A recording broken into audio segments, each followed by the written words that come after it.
안녕하십니까. JTV 전원뉴스입니다. 나흘째 부분 파업을 이어가고 있는 민주노총 공공운수노조 소속 전주 시내버스 집회가 내일부터 파업을 잠정 중단합니다. 버스노조는 임금 체불 등 노조 요구사항에 대한 전주시의 답변을 검토한 뒤 파업을 재개할지 결정할 계획이라고 밝혔습니다. 오늘 부분 파업에는 전주 시내를 운행하는 시내버스 391대 가운데 69대가 참여해 운행률은 82%를 기록했습니다. 전북 어린이집의 73%인 435곳이 다음 달 4일부터 7일까지 임시 휴업에 들어가기로 해 어린이집에 아이들을 보내는 학부모들의 큰 불편이 예상됩니다.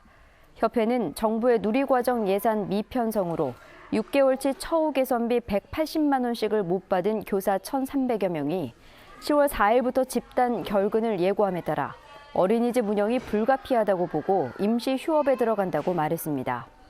그러나 전라북도는 학부모들의 동의 없이 임시 휴업을 하는 어린이집에 대해 행정 처분이 불가피하다고 밝혀 양측의 갈등이 커질 것으로 보입니다.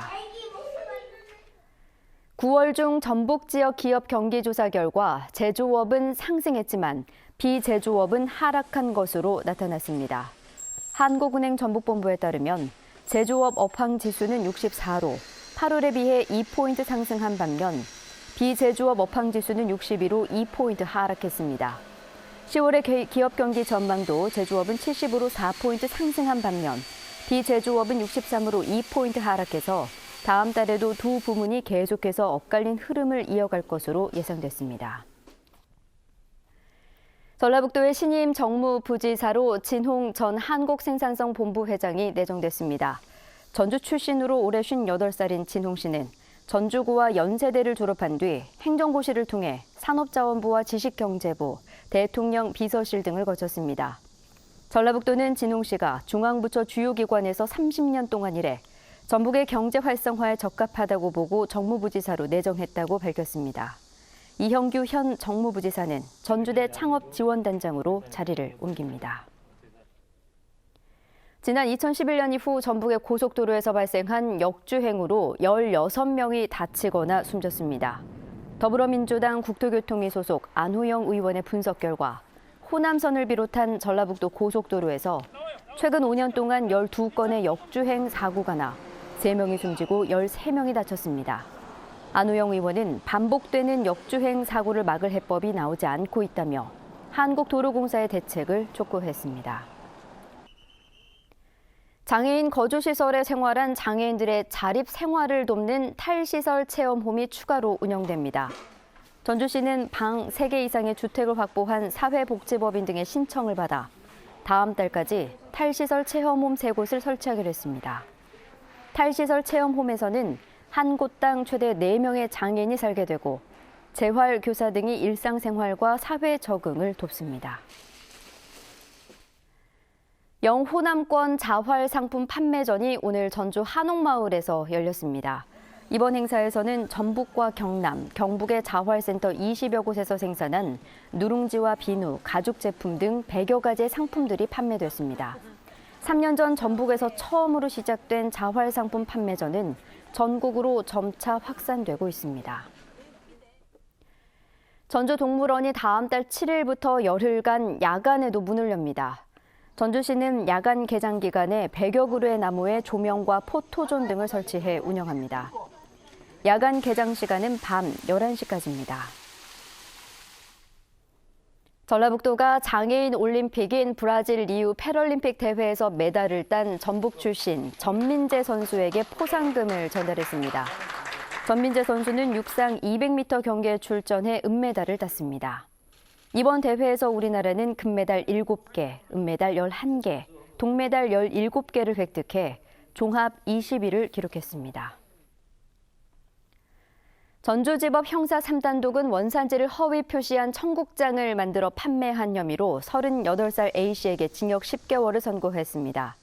A씨는 지난 2014년부터 전주에 있는 공장에서 국내산 콩과 수입산 콩을 섞거나 수입산 콩으로만 청국장 5,800여 킬로그램을 만든 뒤 국산인 것처럼 판매해 3,600만 원의 부당 이득을 챙긴 혐의 등으로 기소됐습니다. 전주 완산경찰서는 외국인 여성을 성폭행하려 한 혐의로 21살 박모 씨에 대해 구속영장을 신청하고 19살 김모 군을 불구속 입건했습니다. 이들은 지난 26일 오전 4시 반쯤 전주시 효자동 한 거리에서 베트남 국적의 25살 A씨를 성폭행하려다 A씨가 저항하자 가방과 휴대전화를 빼앗아 달아난 혐의입니다. 익산경찰서는 가벼운 질병에도 병원에 장기간 입원해 보험금을 챙긴 혐의로 주부 38살 김모 씨 등 24명을 불구속 입건했습니다. 이들은 여러 개의 보험에 가입한 뒤 가벼운 부상이나 질병에도 장기간 입원하거나 입퇴원을 반복하는 수법으로 보험금 42억 원을 챙긴 혐의입니다. 전북은 오늘 최고 30mm 안팎의 비가 내렸습니다. 주말이자 연휴 첫날인 내일도 비가 이어지겠습니다. 예상 강우량은 5에서 40mm입니다. 아침 최저 기온은 15도에서 17도, 낮 최고 기온은 21도에서 25도로 오늘과 비슷하겠습니다. 아침에는 안개가 끼는 곳이 많아 주의가 필요합니다. 전주기상지청은 일요일인 모레와 개천절에도 비가 오는 등 사흘 연휴 내내 비 소식이 있을 것으로 내다봤습니다. JTBC 8시 뉴스 예고입니다. 우레탄 트랙에 이어 학교 내 다목적 구장도 중금속 범벅인 것으로 나타났습니다. 다목적 구장에서는 발암 물질까지 추가로 검출됐는데 예산 부족으로 철거가 늦어져 학생 건강이 위협받고 있습니다. 그런데 이미 철거된 학교 우레탄 트랙의 경우 한 달째 학교 내에 방치되고 있습니다. 즉시 소각하는 게 원칙이지만 비용 문제로 학교에 쌓아두고 있습니다. 군산시가 롯데아울렛 건축 허가를 내주자 영세 상인들이 반발하고 있습니다. 영세 상인들은 상생 방안이 빠져 자신들을 낭떠러지로 내몰고 있다며 허가를 취소하라고 요구하고 있습니다. 심판 매수 혐의로 상벌위원회에 회부된 전북현대가 이번 시즌 승점 9점 삭감과 벌금 1억 원의 징계를 받았습니다. 솜방망이 처벌이라는 논란 속에 전북이 2위 서울보다 여전히 승점 5점을 앞서 정규리그 3연패에 도전할 것으로 보입니다. 잠시 뒤 JTBC 8시 뉴스에서 자세한 소식 전해드리겠습니다.